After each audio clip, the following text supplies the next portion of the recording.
எல்லோரும் எப்படி இருக்கீங்க? யாரெல்லாம் வந்து பக்கிங்ஹாம் பேலஸ் பார்த்துருக்குறது? ஸோ இதுதான் வந்து இந்த நாட்டு பக்கிங்ஹாம் பேலஸ்ன்னு சொல்லுவாங்க. இந்த நாட்டு ராஜா, இப்போதைக்கு ராஜா. இதுக்கு முன்னாடி இருந்தவங்க வந்து குயின் எலிசபெத் இருந்தது. இப்போ வந்து ராஜா சார்ல்ஸ் இருக்காங்க. So Buckingham palace, Buckingham palace. So இந்த இது இருக்கு இல்லையா, இது வழியாக தான் வந்து இந்த காரெல்லாம் வெளியில் வரும், அவங்களுடைய அரசாங்க வெஹிக்கிள் எதுவாக இருந்தாலும். அதுக்கப்புறம் இந்த இடத்துல ஒரு இது இருக்குது பார்த்தீங்களா, இது வழியாக தான் அவங்க நடந்து போவாங்க. ஸோ இந்த இடத்துல ஒரு ரோலர் மாதிரி இருக்குது இல்லையா, இது வந்து அந்த கார் வந்து எந்த வெஹிக்கிளும் உள்ளே வராமல் இருக்கிறதுக்காக தடுத்து நிறுத்துறதுக்காக போட்டிருக்காங்க. அது மேலே ஏறி வராது. ஸோ இந்த கார் வரும்போது இது வந்து கீழே ஆட்டோமேட்டிக்காக போயிடும். இது வழியாக வந்து மக்கள் எல்லாம் நடந்து போகிறது. இந்த இடத்துல இருக்குது பார்த்தீங்களா, இதுக்குள்ளே தான் வந்து அவங்க எல்லாருமே நடந்து உள்ளே போவாங்க. இந்த இடத்துல ஒரு வெள்ளையாக இருக்குது இல்லையா, இந்த இடத்துல வந்து காவல்கார், அவங்க காவல்னா அவங்க பேர் என்ன சொல்லுவாங்க.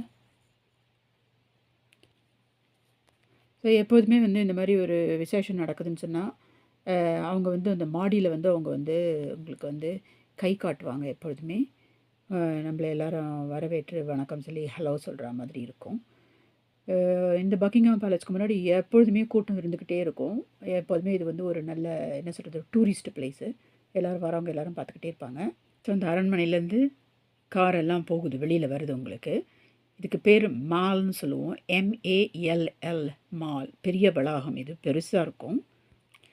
இதுக்கு மேலே வந்து ஒரு ஃபவுண்டன், அதாவது நீர்வீழ்ச்சி மாதிரி வச்சுருக்காங்க பாருங்கள்.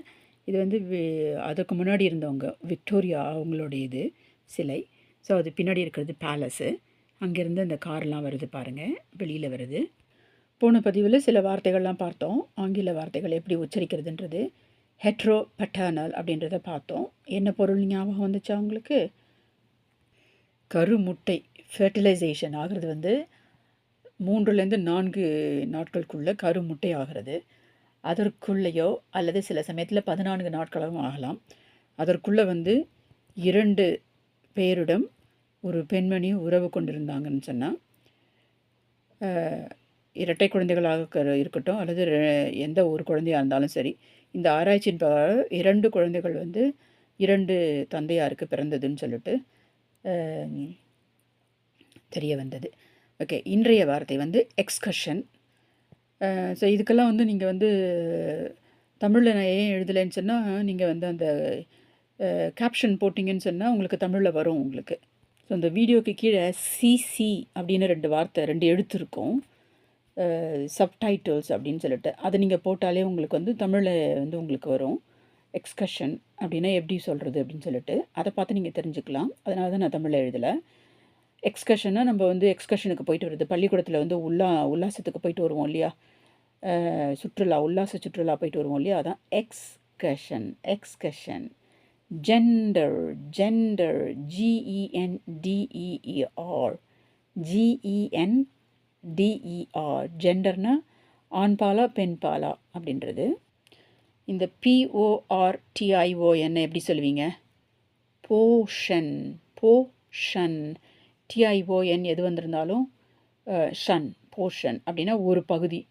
நம்ம சொல்லுவோம் அந்த போர்ஷனில் இருக்காங்க, இந்த போர்ஷனில் இருக்காங்கன்னு சொல்லுவோம் இல்லையா, வீடு வாடகை எல்லாம் சொல்லும்போது அதுக்கும் வச்சுக்கலாம், ஒரு பகுதி portion. Unisex, unisex, UNI, unisex அப்படின்னா வந்து இது வழக்கமாக வந்து பொதுவான ஆண்பால் பெண்பால் வித்தியாசம் இல்லாமல் பொதுவாக இருக்கிறது. அது எதற்கு சொல்லுவாங்கன்னா யூனிசெக்ஸ் டாய்லெட் அப்படின்னு சொல்லுவாங்க. இப்போ நம்ம கழிவறைக்கு போகிறோம்னு சொன்னால் இந்தியாவிலலாம் சரி, எல்லா நாட்டிலையும் வந்து பெண்கள் கழிவறை ஆண்கள் கழிவறைன்னு தனியாக இருக்கும் இல்லையா. இப்போ வந்து யூனிசெக்ஸ்னு ஒன்று வச்சுருக்காங்க. யூனிசெக்ஸ்னும் போது அதில் யார் வேணால் போகலாம், பெண்களும் போகலாம் ஆண்களும் போகலாம். அதான் வந்து யூனிசெக்ஸ், ஒரே ஒரு பாலினம். அடுத்த வார்த்தை பாருங்கள், UNVEIL. அது எப்படி சொல்லுவீங்க? UNVEIL. அன்வேல். அன்வேல் அப்படின்னா திறந்து வைக்கிறது, அன்வேல் பண்ணுறது. ஒரு புதிய கட்டிடம் திறக்கிறாங்க, திறப்பு விழா நடத்துகிறாங்க இல்லையா, ஸோ அதான் அன்வேல். வெயில்னால் வந்து வலை, ஆக்சுவலாக நெட்டுன்றதும் சொல்லுவாங்க. ஸோ இப்போ முகத்தில் வந்து ஒரு வெயில் போட்டிருப்பாங்க. அதாவது வந்து கிறித்துவ மதத்துலலாம் வந்து திருமணம் பண்ணும்போது அந்த பெண்ணுக்கு வந்து ஒரு வெள்ளை கலரில் ஒரு நல்ல வலை மாதிரி இருக்கும் இல்லையா, அதான் அதுக்கு பேர் தான் வெயில். அதை ஓப்பன் பண்ணுறது, அதை திறக்கிறது, அதுக்கு பேர் அன்வெயில்னு அர்த்தம். இந்த வார்த்தை எப்படி சொல்லுவீங்க? EGYPT எப்படி சொல்லுவீங்க? ஈஜிப்ட். ஈஜிப்ட் நம்ம தமிழில் சொல்கிறது இருந்தால் எகிப்து நாடு சொல்கிறோம் இல்லையா, எகிப்து நாடு. ஆனால் இங்கிலீஷில் சொல்கிறது இருந்தால் ஈஜிப்ட். ஈஜிப்ட் ஈஜிப்ட் ஈஜிப்ட் எகிப்து நாடு. OINTMENT இதை எப்படி சொல்லுவீங்க? ஆயின்ட்மெண்ட். ஆயின்ட்மெண்ட் மேலே பூசுகிறோம் இல்லையா, களிம்பு, மேல் பூச்சு. ஆயின்ட் ஆயின்ட் ointment ointment. ஸோ இந்த வார்த்தை LOATH. LOATH எப்படி சொல்வீங்க? லோத். லோத். இத்து சொல்லக்கூடாது, லோத் சொல்லக்கூடாது. லோத் அப்படின்னா வெறுக்கிறது. லோத். லோத்சம்னா வந்து அருவறுக்கக்கூடியது, வெறுப்பு. லோத்னா ஒருத்தங்க வெறுக்கிறது. இந்த வார்த்தை எப்படி சொல்லுவீங்க? ECZEMA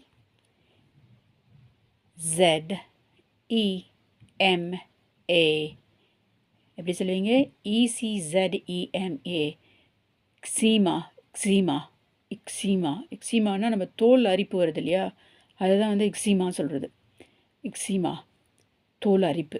ஸோ அதுக்கு என்ன பண்ணலாம்? இந்த ஆயின்மெண்ட் போடுறோம் இல்லையா எக்ஸீமாவுக்கு, ஆயின்ட்மெண்ட்.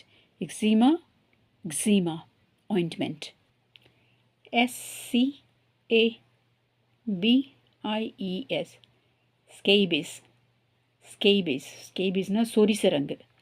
ஸோ எக்ஸிமானும் தோல் அரிப்பு தான். எல்லாத்துக்கும் வந்து நம்ம போடுறது ஆயின்ட்மெண்ட் போடுவோம். ஸ்கேபிஸ். சொரிசரங்கு வந்து ஸ்கேபிஸ். ஸோ இன்றைக்கி நீங்கள் பல ஆங்கில வார்த்தைகளை கற்றுக்கொண்டீங்க. ஏற்கனவே தெரிஞ்சிருந்தீங்கன்னு சொன்னால் உச்சரிப்பெல்லாம் வந்து நீங்கள் எப்படி சரியாக உச்சரிக்கின்றதையும் பார்த்துக்கிட்டீங்க. அதோட வந்து பக்கிங்ஹாம் பேலஸ் எப்படி இருக்குன்றதையும் பார்த்தீங்க. ஓகே, அடுத்த பதிவில் இன்னும் சில வார்த்தைகளோடு உங்களை சந்திக்கிறேன். நன்றி எவ்ரிவான். Thank you everyone. பாய். அவ்வா.